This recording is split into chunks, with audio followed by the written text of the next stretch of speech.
जय श्री राधे कृष्ण। श्री कृष्ण जी का सबसे प्रिय व्रत एकादशी व्रत। शास्त्रों के अनुसार इस व्रत को करने से समस्त पापों का नाश होता है। इस व्रत की विधि मैंने अपने पहले के वीडियो में बताया हुआ है, आप जाकर चेक कर सकते हैं। अगर आप एकादशी व्रत रख रहे हैं तो कथा सुनना तो बहुत ही आवश्यक है, और कोई भी कारण से अगर व्रत ना रख पाए तो कथा तो ज़रूर सुनिएगा, इससे संपूर्ण व्रत का फल मिलता है। एकादशी व्रत कथा दूसरों को भी सुनाइएगा ताकि उनका भी भला हो। चैनल को लाइक, सब्सक्राइब और शेयर ज़रूर करिएगा। ओम नमो भगवते वासुदेवाय। यह इंदिरा एकादशी बहुत ही ज़्यादा महत्वपूर्ण है क्योंकि ये पितृ पक्ष के दौरान आता है, और श्री कृष्ण ने स्वयं कहा है कि इस एकादशी को जो कोई भी रखता है, व्रत करता है, दान देता है और अपने व्रत का संपूर्ण पुण्य अपने पितरों को देता है तो उनके पितरों के लिए वैकुंठ के नाम खुल जाते हैं और उन्हें मोक्ष प्रदान होता है। सुनते हैं इस महान इंदिरा एकादशी की व्रत कथा।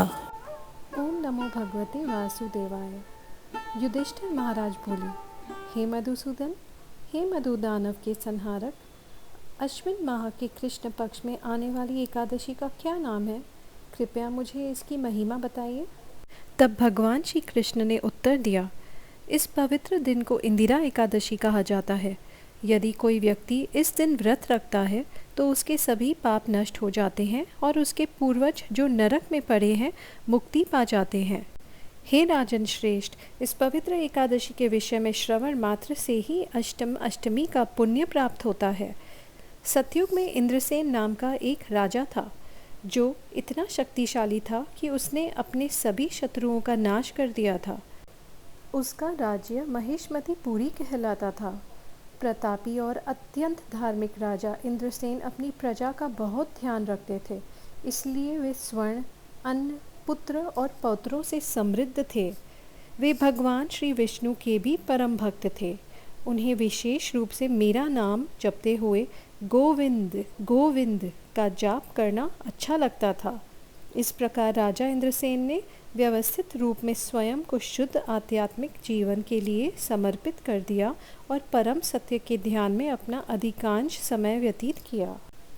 एक दिन जब राजा इंद्रसेन प्रसन्नतापूर्वक और शांतिपूर्वक अपनी सभा की अध्यक्षता कर रहे थे, तभी वहाँ एक कुशल वक्ता श्री नारद मुनि प्रकट हुए।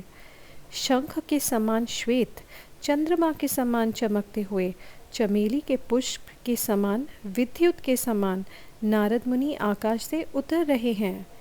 वे लाली मायुक्त जटाओं से सुशोभित हैं। राजा ने देवों के संत देवर्षि नारद का हाथ जोड़कर उन्हें महल में आमंत्रित करके उन्हें आसन देकर उनके चरण धोकर और मधुर स्वागत वचन बोलकर बहुत सम्मान किया। तब नारद मुनि ने महाराज इंद्रसेन से पूछा, हे राजन, क्या आपके राज्य के 7 अंग समृद्ध हो रहे हैं? राजा के राज्य के 7 अंग हैं।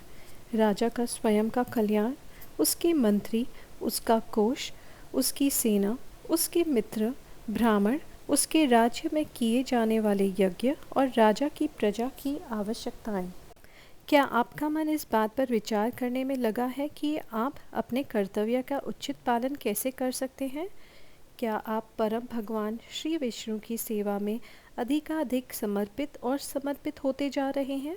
राजा ने उत्तर दिया, हे मुनि श्रेष्ठ, आपकी कृपा से सब कुछ कुशल है। आज आपके दर्शन मात्र से मेरे राज्य के सभी यज्ञ सफल हो रहे हैं। कृपया मुझ पर दया करें और मुझे अपने यहाँ आने का कारण बताएं। तब देवों में ऋषि श्री नारद बोले, हे राज सिंह, मेरे अद्भुत वचन सुनो। जब मैं ब्रह्मलोक से यमलोक में उतरा तो यमराज ने बड़ी कृपापूर्वक मेरी स्तुति की और मुझे एक उत्तम आसन प्रदान किया। जब मैं उनकी सत्यनिष्ठा और परम भगवान के प्रति उनकी अद्भुत सेवा का बखान कर रहा था, तभी मैंने यमराज की सभा में तुम्हारे पिता को देखा। यद्यपि वे बहुत धार्मिक थे, किंतु एकादशी का व्रत असमय भंग होने के कारण उन्हें यमलोक जाना पड़ा। तुम्हारे पिता ने मुझे तुम्हारे लिए एक संदेश दिया है। उन्होंने कहा, महिष्मति में इंद्रसेन नाम का एक राजा रहता है। कृपया उसे मेरी यहाँ की स्थिति के बारे में बताओ कि अपने पिछले पाप कर्मों के कारण मुझे किसी तरह यमराज के राज्य में रहने के लिए विवश होना पड़ा है। कृपया उसे मेरी ओर से यह संदेश दो, हे पुत्र, कृपया आने वाली इंदिरा एकादशी का व्रत करो और खूब दान करो ताकि मैं स्वर्ग जा सकूं। उन्होंने कहा कि पूर्व जन्म में एकादशी में विघ्न हो जाने के कारण उनको यमराज के निकट रहना पड़ रहा है। दार्शनिक दृष्टि से हम समझ सकते हैं कि प्रत्येक जीव एक व्यक्ति है और प्रत्येक जीव को व्यक्तिगत रूप से कृष्ण भावनामृत का अभ्यास करना होगा ताकि वह अपने घर भगवान के पास वापस जा सके। जैसे कि गरुड़ पुराण में कहा गया है, जो व्यक्ति नरक में कष्ट भोग रहा है वह कृष्ण भावनामृत का अभ्यास नहीं कर सकता, क्योंकि इसके लिए कुछ मानसिक शांति की आवश्यकता होती है, जिससे नरक की प्रतिक्रियावादी यातनाएं असंभव बना देती है। यदि नरक में कष्ट भोग रहे पापी का कोई संबंधी पापी के नाम पर कुछ दान देता है तो वह नरक से निकलकर स्वर्ग लोक में प्रवेश कर सकता है, परंतु यदि पापी का संबंधी अपने पीड़ित परिजन के लिए इस एकादशी का व्रत रखता है तो वह परिजन सीधे वैकुंठ लोक में जाता है, जैसे कि ब्रह्म वैवर्त पुराण पर आधारित इस कथा में कहा गया है। नारद ने आगे कहा, हे राजन, मैं केवल यही संदेश देने आया हूँ। आपको इंदिरा एकादशी का व्रत रखकर अपने पिता की सहायता करनी चाहिए। आपके द्वारा अर्जित पुण्य से आपके पिता स्वर्ग जाएंगे। राजा इंद्रसेन ने पूछा, हे महान नारद जी, कृपया दया करें और मुझे विशेष रूप से बताएं कि इंदिरा एकादशी का व्रत कैसे रखा जाए और यह भी बताएं कि यह किस महीने में और किस दिन आता है। नारद मुनि ने उत्तर दिया, हे राजन, कृपया सुने, क्योंकि मैं आपको इंदिरा एकादशी के पालन की पूरी विधि बताता हूँ। यह एकादशी अश्विन मास के कृष्ण पक्ष में आती है। एकादशी से एक दिन पहले दशमी तिथि को प्रातः काल उठकर स्नान करें और फिर पूर्ण श्रद्धा के साथ भगवान की सेवा करें। दोपहर के समय पुनः बहते जल में स्नान करें और फिर श्रद्धा व विश्वास के साथ अपने पितरों का तर्पण करें। इस दिन एक बार से अधिक भोजन न करें और रात को फर्श पर न सोएं। एकादशी के दिन प्रातः उठते ही अपने मुख और दांतों को अच्छी तरह से शुद्ध कर लें और फिर भगवान के प्रति गहरी भक्ति के साथ यह पवित्र व्रत लें। आज मैं पूर्ण उपवास रखूंगा और सभी प्रकार के इंद्रिय भोगों का त्याग करूंगा। हे कमल नयन भगवान, हे अच्युत, कृपया मुझे अपने चरण कमलों में शरण प्रदान करें। दोपहर के समय श्री शालिग्राम शिला के पवित्र स्वरूप के समक्ष खड़े होकर विधि विधान से उनकी पूजा करें। तत्पश्चात पवित्र अग्नि में घी की आहुति दे तथा अपने पूर्वजों की शांति के लिए तर्पण करें।